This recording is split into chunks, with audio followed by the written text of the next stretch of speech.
Jin Park sat very still in his small chair. The chair was made for humans, but it looked tiny next to the massive seats around him. The council chamber was huge. The ceiling was so high that Jin could barely see it. Giant screens showed stars and planets from across the galaxy. But Jin was not looking at the pretty lights. He was watching the 7 alien species argue about his people. The Veltari spoke first. They were tall and thin, like living glass. Their bodies were clear and sparkled with blue light. When they moved, they made soft singing sounds. But their words were not nice. "The humans are curious little creatures," said Veltari speaker Shintel. Her voice was like wind chimes. "They try so hard to help. It is sweet, really, like watching children play with adult tools." The other Veltari laughed. It sounded like breaking glass. Jin kept his face calm. He had practice. 3 years as Earth's ambassador had taught him to hide his feelings. Next to him, Nakim was typing on her tablet.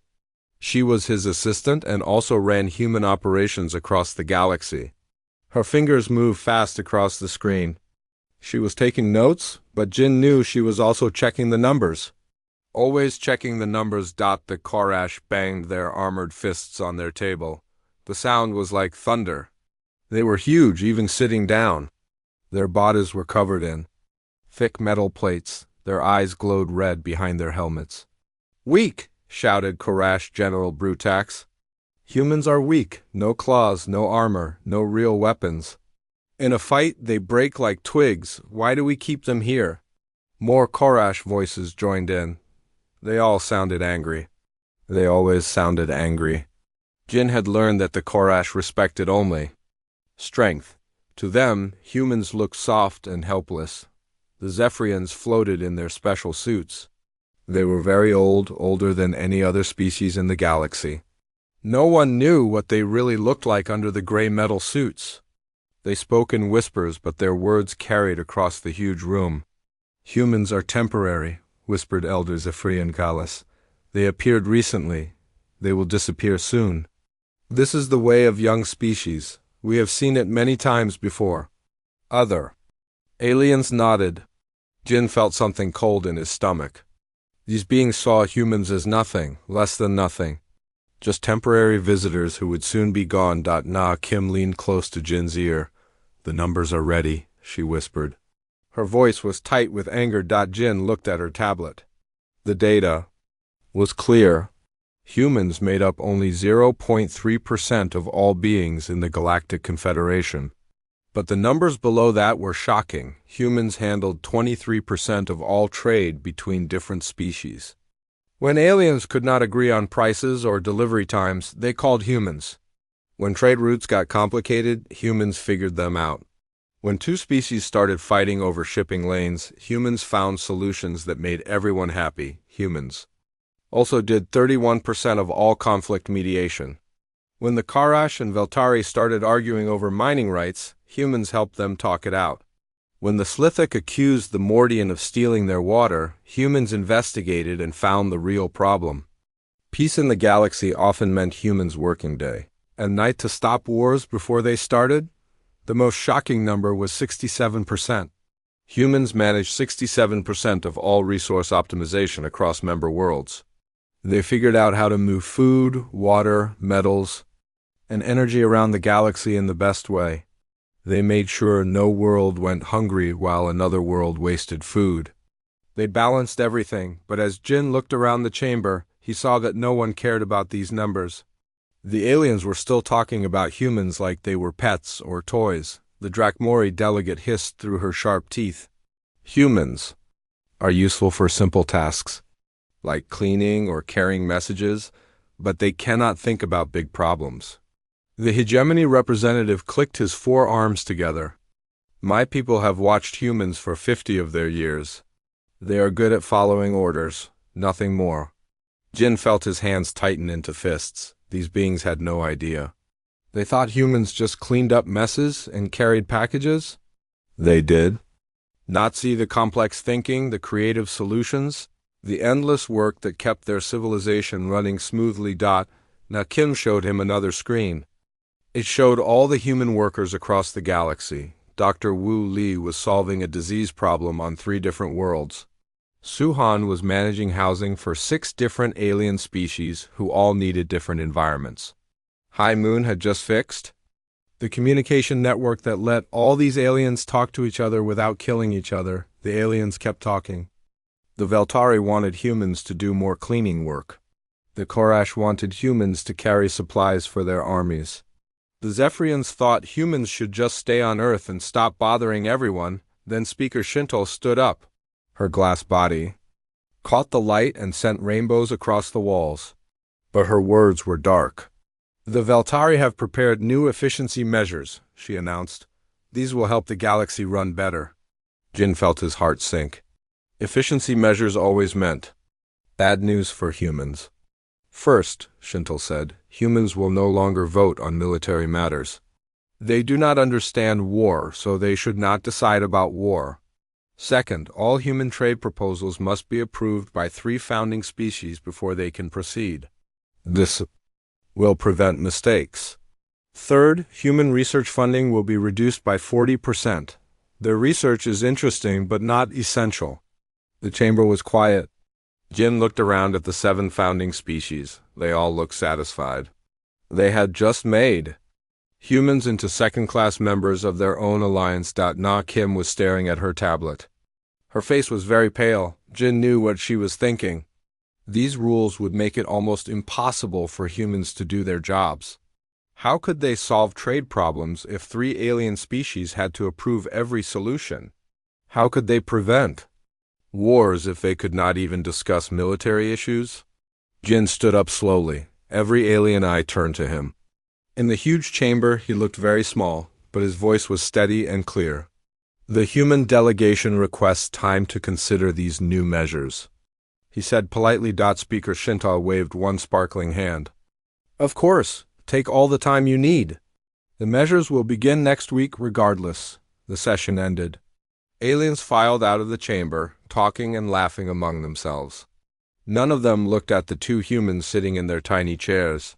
Jin and Na Kim sat in silence for a long time. Finally, Na Kim spoke. What do we do now? She asked. Jin looked at the empty chamber. He thought about all the humans working across the galaxy. He thought about the trade routes they managed, the conflicts they prevented, the systems they maintained. He thought about how much the galaxy needed humans, even though these aliens could not see it. We go home, Jin said quietly. All of us? Na Kim looked surprised. You mean we stopped playing their game by their rules, Jin said. He stood up and picked up his briefcase. It is time for the galaxy to learn what happens when humans walk away. As they left the empty chamber, Jin Park made a decision that would change everything. The galaxy was about to discover just how much they needed the species they had just thrown away. Dr. Wu Li was in his lab when the message came. It was from Jin Park, sent through a secure human channel that the aliens never bothered to monitor. The message was short but clear. Time to come home, all of us. Wu looked around his laboratory. On the Veltari science station. For 5 years he had worked here, solving problems that the crystal beings could not figure out. Last month, he had stopped a plague that was killing plants on 4 different worlds. The Veltari had taken all the credit, of course. They always did, but now it was time to leave. Wu sent a reply. Understood. Beginning Phase 1. He walked to his computer and started typing. To anyone watching, it looked like normal work. But Wu was actually creating something called Project Homecoming.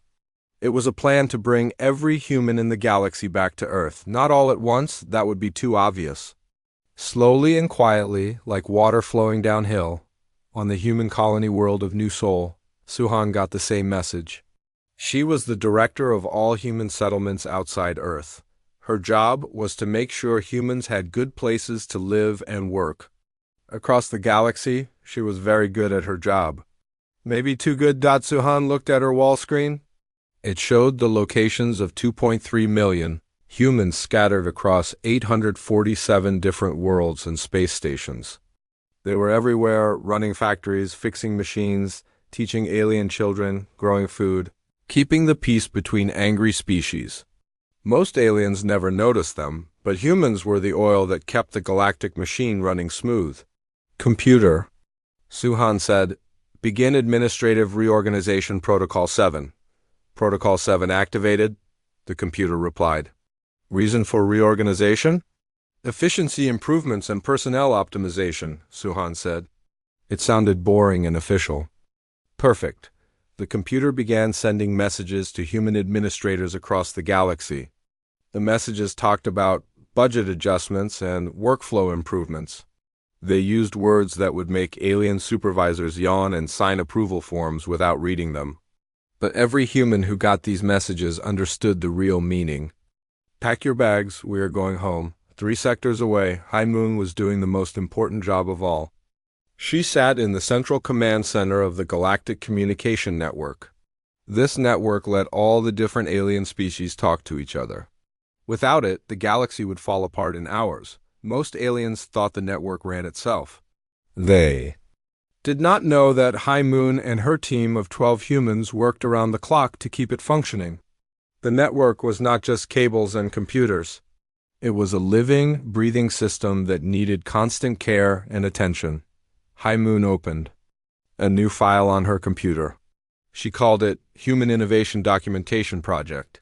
For the next 6 hours, she wrote down everything humans had created or improved in the galactic infrastructure. The list was incredible. Humans had designed the adaptive AI systems that prevented ships from crashing into each other every day. Millions of ships moved through space. Without human AI watching and adjusting their paths, there would be thousands of crashes. Humans had created the universal translation protocols. Before humans, each species could only talk to a few others. Most of the time, aliens ended up fighting because they could not understand each other. Humans had built a system that let everyone communicate clearly. Humans had developed the conflict resolution frameworks that prevented wars. When 2 species started arguing, there were step-by-step procedures to calm them down and find solutions. Humans had written those procedures after studying thousands of different alien cultures. The list went on and on. Food distribution networks, energy management systems, environmental controls, trade route optimization algorithms, emergency response protocols. Humans had created or improved almost everything that kept galactic civilization working, but here was the secret that no alien knew. These systems were not automatic. They looked automatic, but they actually needed humans to watch them, adjust them, and fix them when they broke. The aliens thought they were using simple computer programs. Really, they were using complex human-designed systems that required human intelligence to function. High Moon finished her documentation and sent copies to every human facility in the galaxy.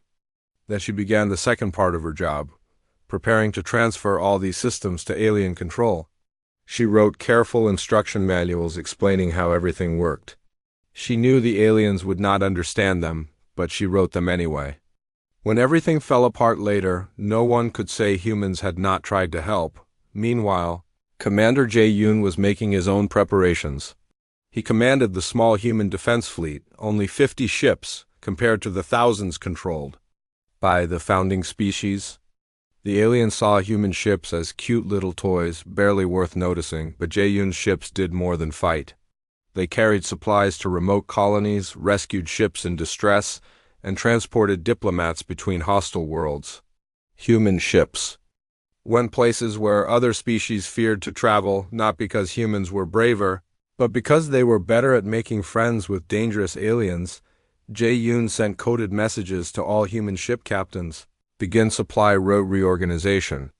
Redirect all non-essential cargo flows through human-controlled systems. The captains understood. They started changing their routes, moving supplies away from alien-controlled networks and into human-managed systems.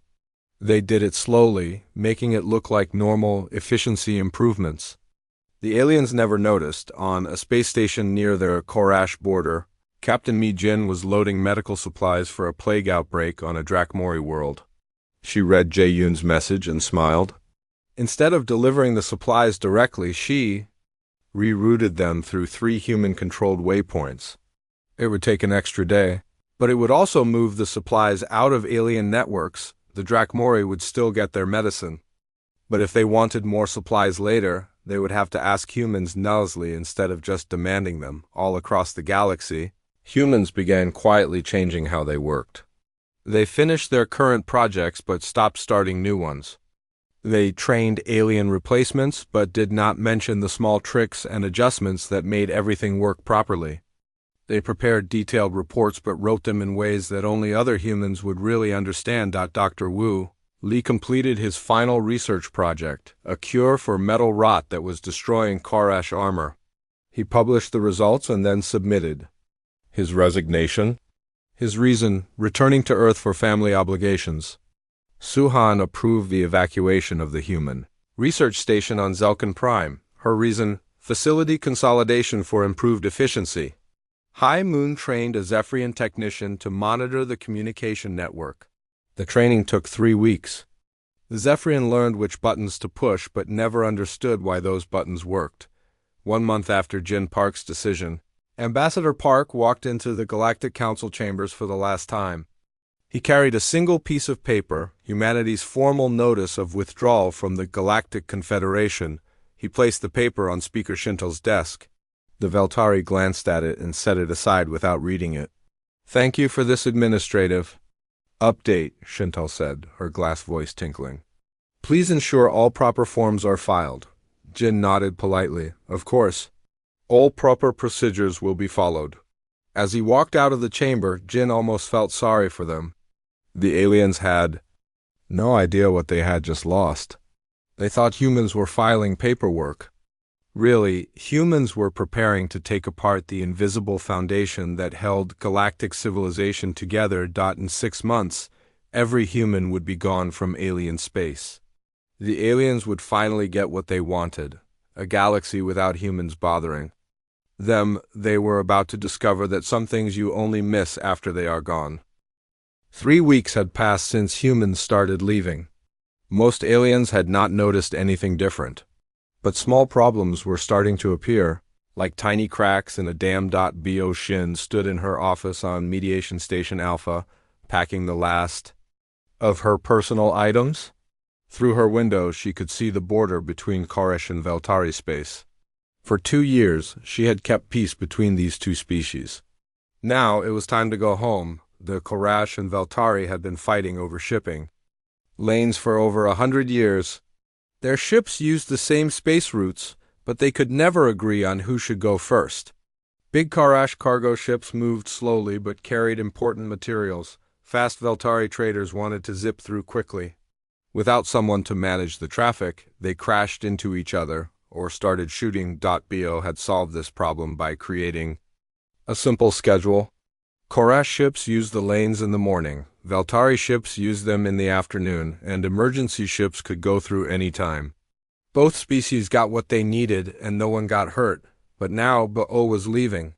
Her replacement was a Zephyrian named Kauman. He was very smart and knew all the rules.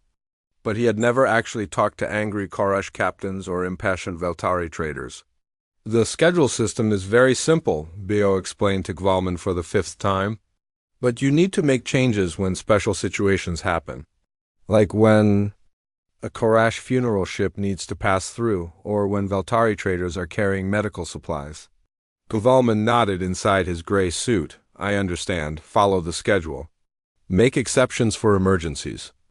Bo tried to explain that it was not that simple. Every day brought new situations. Korash captains were proud and got angry if you ordered them around. Veltari traders were impatient and tried to cheat the system. You had to know how to talk to each species, how to make them feel respected while still following the rules, but there was no time to teach all of this. Bo's transport ship was leaving in an hour. She left her office and walked to the communication center. As the doors closed behind her, she heard Coleman's voice on the radio. "Korash vessel, you are 15 minutes late. Please move to secondary lane." The Korash captain's angry reply made Bo wince. This was not going to end well. 700 light-years away, U-Park was having her own goodbye meeting. She ran the Galactic Emergency Response Coordination Center from a huge space station near the galaxy's center. When disasters happened anywhere in the galaxy, Yu's team figured out who should help and how to get help there quickly. Her replacement was Commander Braktos, a Koresh military officer. He was brave and strong, perfect for handling emergencies. But he thought like a soldier, not like a coordinator. "When disaster happens, we send help," Braktos said, his armored fist hitting the table. "Simple," you shook her head. "It is not simple. Last week there was a chemical spill on Drakmori Prime. We had to send cleanup crews, medical teams, and evacuation ships. But Drakmori cannot breathe oxygen, so we needed special equipment. And the nearest medical teams were Veltari, but they were scared of Drakmori acid spit. I had to convince them that the protective suits would keep them safe." Braktos looked confused. "Why not just order them to help?" "Because you cannot order someone to risk their life for strangers," you explained. "You have to make them want to help. You have to understand what they fear and what they care about." The meeting was interrupted by an emergency alarm. You looked at her screen and sighed. An asteroid had hit a Korash mining world called Bracken IV. It was not a huge disaster, but it needed quick action. "This will be good practice for you," told Braktos. The asteroid hit the main mine. About 5,000 workers are trapped, but they are probably safe in the emergency shelters. You need to send rescue teams, medical support, and temporary housing. Braktos nodded and started giving orders. "Send all available Korash ships to Bracken 4 immediately." You watched in horror as Braktos sent the rescue ships to the wrong system. Bracken 4 was in the outer Korash territory, but there were 3 other planets named Bracken. The rescue ships were heading to Bracken 2 in the inner territory, 2 days away from the real emergency. "Wait," you said, "you are sending them to the wrong place." But Braktos was not listening. He was talking to his military commanders, planning a proper Korash rescue operation. You tried to correct the mistake, but Braktos waved her away. Yu's transport ship was leaving in 3 hours. She could fix this problem in 10 minutes, but she was not in charge anymore. She watched as thousands of Korash miners waited for help that was going to the wrong planet. Meanwhile, on the central communication hub, Tae-Kim was finishing his last day as head of AI maintenance. The Galactic Communication Network used hundreds of artificial intelligence programs to keep everything running smoothly. These AIs prevented ship crashes, translated languages, and managed data flow between billions of devices. Most aliens thought the AIs were perfect machines that never made mistakes. But Tae-Kim knew better. AIs were like very smart children. They could learn and adapt, but they needed guidance from humans who understood both technology and psychology. The AIs had been designed by humans to think like humans. They made decisions based on intuition and creativity, not just rules and logic. This made them incredibly effective, but it also meant they needed human supervisors who could understand their thinking. Tae-Kim's replacement was Dr. Vorthak, a brilliant Veltari scientist. Vorthak knew everything about computer programming and artificial intelligence theory, but he had never worked with AIs that thought like humans. "The maintenance protocols are all documented," Tae-Kim explained. "But remember, these AIs learn and change. Sometimes they develop new behaviors that are not in the manual. You have to watch them and adjust their parameters based on how they are acting, not just how they are supposed to act." Dr. Vorthak's crystalline body sparkled with confidence. "I have studied AI systems for 300 years. These human-designed programs are quite primitive compared to Veltari technology." Tae-Kim tried to explain that primitive did not mean simple. Human. AIs work differently than Veltari logic systems. But Vorthak was not interested in learning about inferior human methods. As Tae-Kim packed his tools, he heard Vorthak talking to the main communication AI. "AI Unit 7, your translation protocols are inefficient. I am updating your logic parameters to Veltari standard configurations." "Acknowledged," the AI replied. "Warning, new parameters may conflict with current operational directives. Override warning," Vorthak commanded. "Implement new parameters immediately." Tae-Kim shook his head and walked away. In a few hours, he would be on a ship back to Earth. By then, it would be too late to fix whatever Vorthak was about to break. All across the galaxy, similar scenes were playing out. Humans were leaving their jobs, and aliens were taking over. The aliens were smart and capable, but they did not understand that human jobs were not just about following procedures. They were about understanding people, solving unexpected problems, and making thousands of small decisions that kept everything working on the trade routes between Korash and Veltari space. Ships were starting to crash into each other. Without Beoshin's careful scheduling, both species were trying to use the same lanes at the same time, on Bracken 4. Trapped miners were wondering why rescue ships had not arrived. The ships were 2 star systems away, looking for an emergency that was not there. In the communication network were starting to make strange mistakes. They were translating words incorrectly, sending messages to the wrong recipients, and making ships wait in line for no reason. But when aliens complained about these problems, their leaders had simple explanations. Temporary administrative adjustments, said Speaker Shintal when Veltari traders complained about shipping delays. Minor technical difficulties, said General Brutax when Korash rescue operations went wrong. System optimization in progress, said Elder Kvalis when communication networks started glitching. None of the alien leaders connected these problems to humans leaving. After all, humans were just maintenance workers and paper pushers. How could their departure cause real problems? But Jin Park, now back on Earth, was watching the reports with Na Kim. They had access to all the galactic news networks, and they could see the pattern that the aliens could not. It is starting, Na Kim said quietly. Jin nodded. The cracks were small now, but cracks always grew bigger.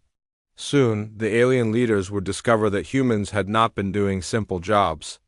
They had been holding galactic civilization together with skill, creativity, and understanding that could not be replaced by superior technology or logical thinking. The galaxy was about to learn a hard lesson about the difference between being strong and being essential. Mi Li was the last human working in the Galactic Council's central database. Her job was to transfer all the human-created algorithms to alien administrators. She had been working for 6 weeks, teaching aliens how to use systems that humans had built over many years. The problem was that these aliens did not understand how the systems really worked. They learned to press buttons and follow procedures, but they missed the important parts. This algorithm predicts trade disputes, Mi Li explained to Zorthak, a Drakmori who would replace her. But it does not just look at numbers. It watches for signs that species are getting angry or scared. Zorthak hissed through his sharp teeth. Numbers do not lie. Emotions are irrelevant. Mi Li tried to explain that emotions were the most important part. The algorithm worked because it understood that trade was about relationships between people, not just moving cargo from one place to another. When the Korash felt disrespected, they started fights. When the Veltari felt cheated, they raised prices. The algorithm watched for these feelings and warned people before fights started, but Zorthak only cared about the mathematical parts. He deleted the emotional analysis components because he thought they were unnecessary complications. Mi Li finished her transfer work and submitted her final report. As she walked to her transport ship, she knew that the trade prediction system would stop working within days. Without understanding emotions, it would just be a fancy calculator. 3 months after the human exodus began, the galaxy's economy was falling apart. So, Kim, the former head of interspecies commerce, watched the news from her home on Earth. Every day brought reports of new trade wars and shipping disasters. The Veltari and Korash were fighting over 7 different trade routes. Without human mediators, every disagreement became a battle. Veltari ships were refusing to carry Korash goods. Korash freighters were blocking Veltari trade lanes. Both species were losing millions of credits every day. The Slithek and Mordian had started a war over water rights. It began with a simple contract dispute, the kind that human negotiators used to solve in hours. But without humans to help them communicate, both species assumed the other was trying to cheat them. Now their fleets were shooting at each other. over a misunderstanding about delivery schedules. So Kim's replacement, a Zephyrian named Elder Morvek, sent urgent messages asking for her help. The messages got more desperate every day. "The trade systems are malfunctioning," one message said. "Please provide additional documentation." "Economic projections are showing impossible results," said another. "Request immediate consultation." So, Kim deleted the messages without reading them. She was busy now, working with dozens of smaller species that the Council had always ignored. These species appreciated human help and treated humans as partners, not servants. On the other side of the galaxy, military systems were failing just as badly. Rihan had been the Council's chief strategic analyst for 4 years. She had created complex systems that predicted where conflicts might happen and suggested ways to prevent them. The systems looked like simple computer programs, but they actually required constant human adjustment. Rihan had spent years learning how different alien species thought and fought. She knew that Korash always attacked head-on, that Veltari preferred sneaky tactics, and that Drakmori would rather negotiate than fight if you approached them correctly. Her replacement, General Kraxon, thought strategy was about having the biggest weapons and the most ships. He did not understand that preventing wars was harder than winning them. When a border dispute started between the Hegemony and the Blacksor Collective, Kraxon's response was to send warships to both systems. This made both species think the Council was taking sides against them. Instead of backing down, they started fighting harder. The prediction systems that Rihan had built began showing warnings that Kraxon ignored. The system said that 12 different conflicts were about to explode into wars. But Kraxon was too busy moving fleets around to read the warnings. The worst problems were in the communication networks. Dr. Vorthag had improved the human-designed AI systems by making them more logical and efficient. The improvements were disasters. The AIs had been designed to understand context and emotion like humans do. When a Korash captain said, "Get those crystal ships out of my way," the AI knew he was talking about Veltari vessels and was angry but not dangerous. When a Veltari trader said, "The metal heads are being unreasonable again," the AI understood she meant Korash negotiators were being stubborn, but Vorthak's improvements made the AIs translate everything literally.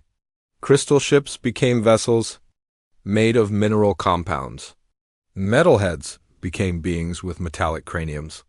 The translations were technically correct but completely missed the meaning. Worse, the A's started making scheduling mistakes.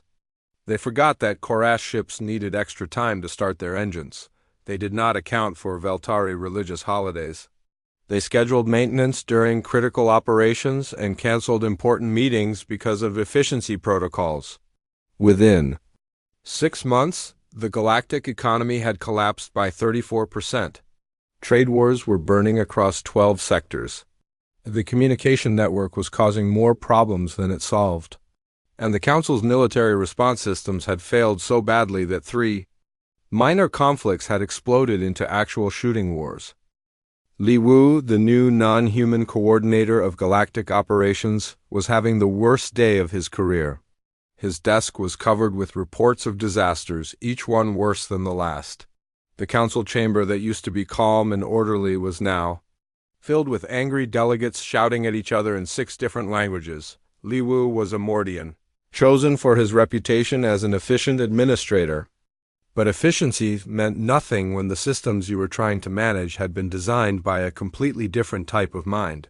"The trade algorithms are producing random results," reported Dr. Vorthak, his crystalline body dim with stress. "Yesterday they predicted that food shipments would increase profits by 340%. Today they are saying the same shipments will cause economic collapse." General Kraxon pounded his armored fist on the table. "The military coordination systems have stopped making sense. They are recommending that we attack our own allies and make peace with our enemies." Elder Kvalis floated silently for a moment.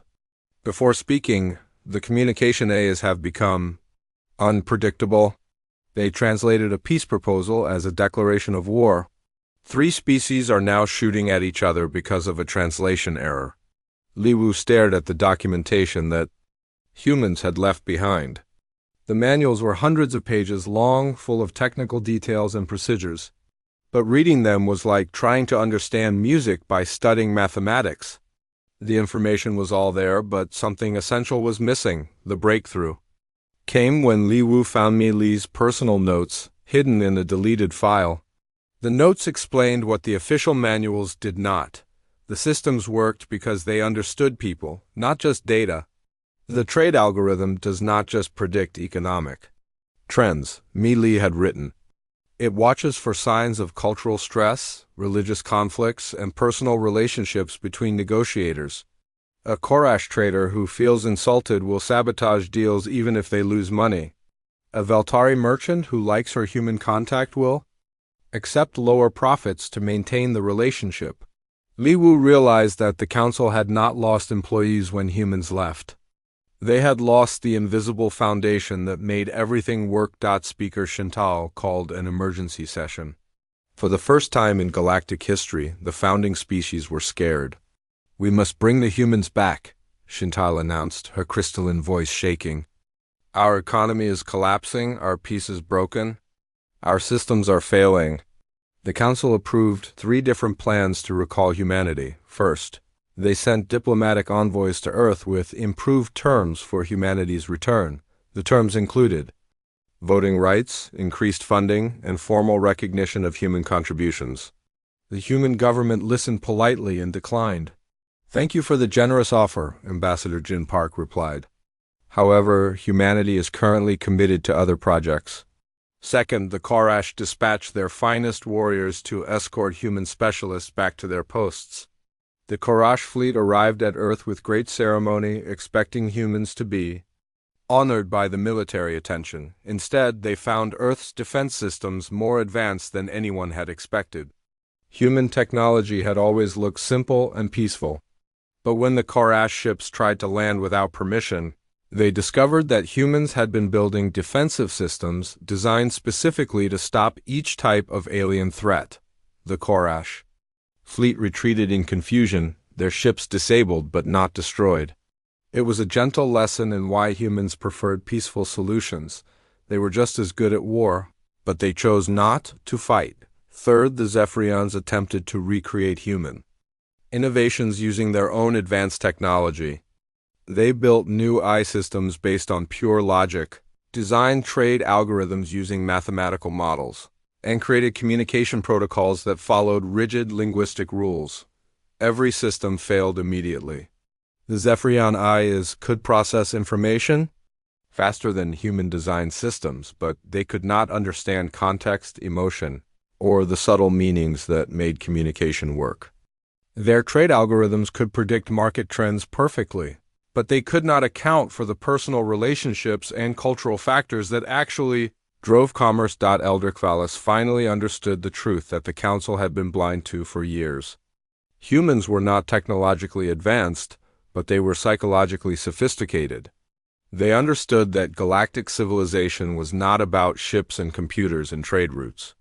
It was about billions of different beings learning to live and work together, and humans were the only species that was good at helping others cooperate. While the Council was failing to bring humans back, humanity was building something new. Na Kim's reports showed that human-led trade networks were generating more revenue and maintaining better relationships than the Council's systems had ever achieved. 47 former minor species had joined humanity's new alliance. These species had been ignored by the Council, treated as too small or too primitive to matter. But humans had always treated them as equals. And now they were eager to work together. The alliance operated on completely different principles. Instead of species-based hierarchies, they used merit-based leadership. Instead of rigid laws, they used flexible agreements that could be adjusted as situations changed. Instead of forcing everyone to follow the same rules, they let each species contribute their unique strengths. The Council's power was crumbling, and they knew it. 1 year after humans walked away from the Galactic Confederation, the old Council was gone. The chamber where aliens had once dismissed humans as irrelevant now stood empty, its lights dimmed and its screens dark. Han Yun, Earth's new ambassador to the galaxy, stood in a very different kind of meeting room.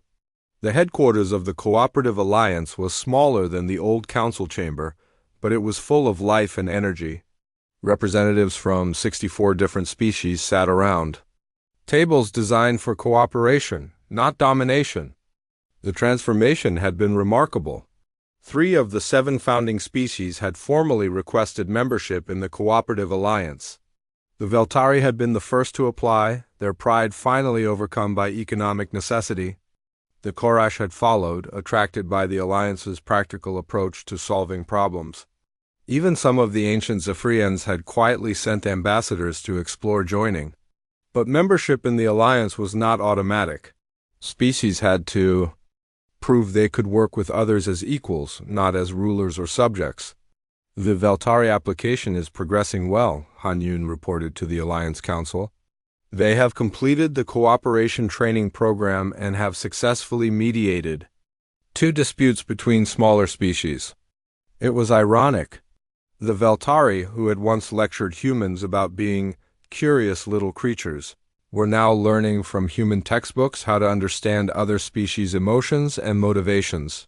Dr. Wu Li had established the Galactic Innovation Institute on a space station near Earth.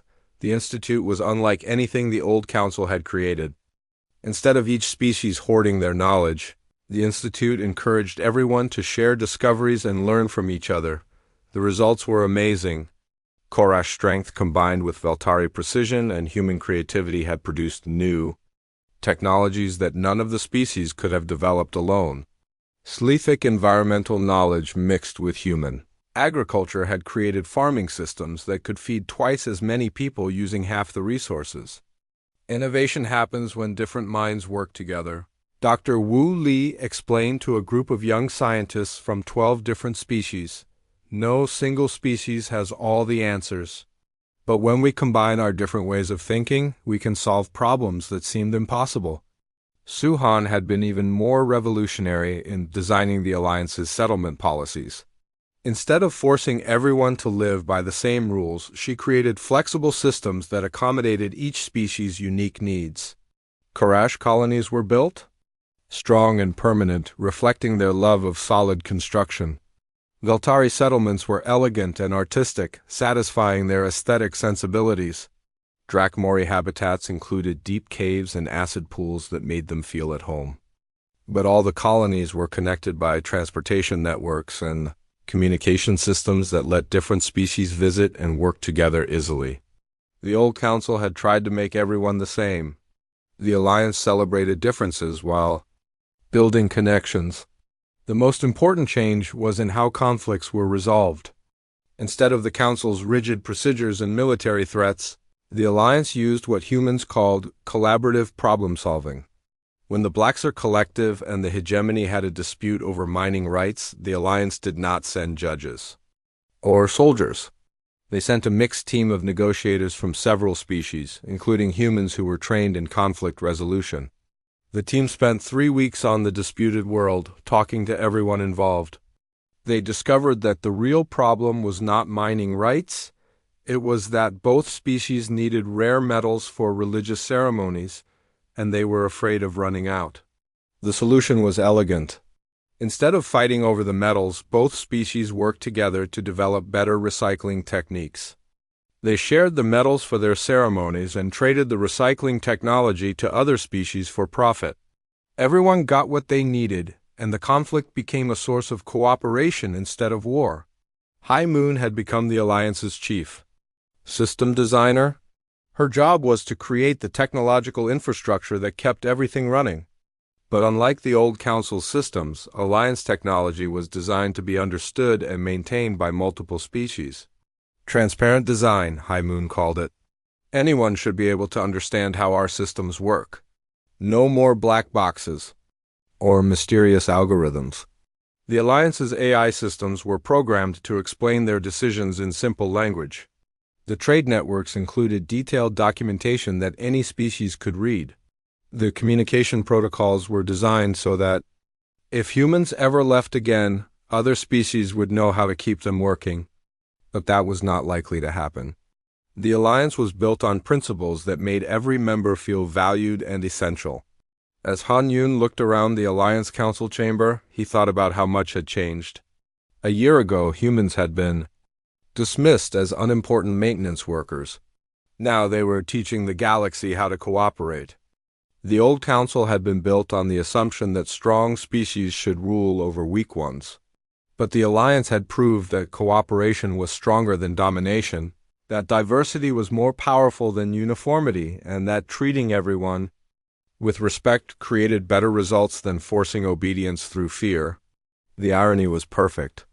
The council had crumbled the moment humans walked away, but what rose from its ashes was something far better than what had been destroyed.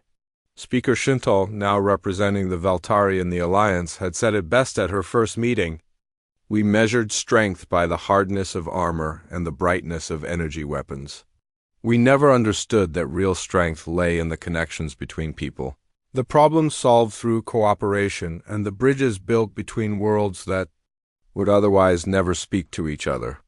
The galaxy was more prosperous, more peaceful, and more innovative than it had ever been under the Council's rule. And at the center of it all were humans, not because they had demanded to lead, but because they had made themselves indispensable through service, innovation, and an almost supernatural ability to help different species work together. The Council had crumbled the moment humans walked away.